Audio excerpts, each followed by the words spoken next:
Hey guys, we're back for the final part of our top 50 series. Entering the top 10, we've got Todd Bertuzzi, one of the best power forwards in Canucks history with his physicality, toughness, and also possessing the speed and scoring to perfectly complement Naslund and Morrison on the West Coast Express line. Number 9, we got Kirk McLean. McLean is best remembered for backstopping the Canucks on their run to the 1994 Stanley Cup Final, but his best season came in 91-92, where his 37 wins and .901 save percentage earned him second place Vezina Trophy finish. His continued work in the community as a part of the Canucks alumni to this day has cemented Captain Kirk's legacy as one of the best players on and off the ice to ever wear a Canucks jersey. At number 8, we got Ryan Kesler. Kesler was a fierce competitor and the perfect complement to the Sedins in one of the best eras in Canucks history. Renowned for his two-way play, he won the first Selke Trophy in Canucks history in 2011 and excelled in the playoffs, especially in the Nashville series. Kesler's intensity and clutch performances made him a fan favorite and worthy of a top 10 spot. At number 7, we got Marcus Naslund. The head of the West Coast Express line, Naslund was the offensive driver and captain of the Canucks in the early 2000s. A dynamic goal scorer, Naslund finished runner-up for the Art Ross Trophy in both 01-02 and 02-03. In that 02-03 season, he took home the Lester B. Pearson, now known as the Ted Lindsay Award, as MVP voted on by his peers. His 346 goals sits second all-time, and his number 19 is in the rafters. At number 6, we got Trevor Linden.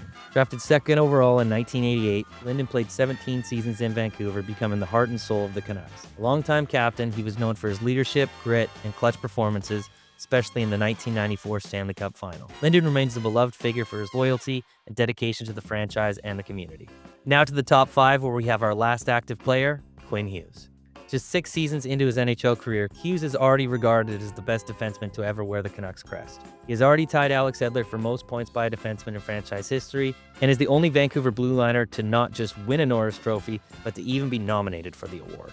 At number 4, we got Roberto Luongo, one of the most beloved Canucks of all time and the best to put on the pads for the organization. Although never winning the Vezina Trophy, Luongo was known as one of the top goaltenders in the league when he was with the Canucks and leads the franchise in wins, goals against average, save percentage, and shutouts of any goalie to play over 100 games. At number 3, we got Pavel Bure. Bure was one of the most electrifying players in NHL history.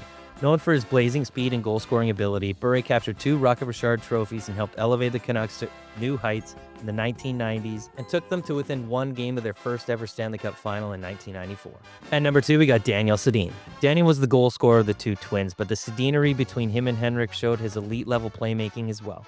Although they never won the Stanley Cup in 2011, Daniel took home the Art Ross Trophy that year, and he still leads the Canucks in goals with 393. And our number 1 spot, we got Henrik Sedin. His twin brother may have been drafted ahead of him, but Captain Henrik sits atop Daniel in a lot of the Canucks record books. Henrik's 1,330 games and 1,070 points, and his 112-point campaign in 2009-2010 remain the highest totals in the franchise history.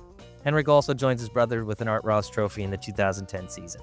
How do you choose which brother to give the top spot to? Do you give it to Henrik for his more points, or did you give it to Daniel for his most goals? Both players remain with the organization today, helping in player development. We gave the slight edge to Henrik because he wore the C for the team, as well as his Hart Trophy in 2010. Thanks so much for watching the Top 50 Canucks of All Time series. Make sure to check out CanucksArmy.com for in-depth write-ups on all of these rankings, and leave us a comment down below.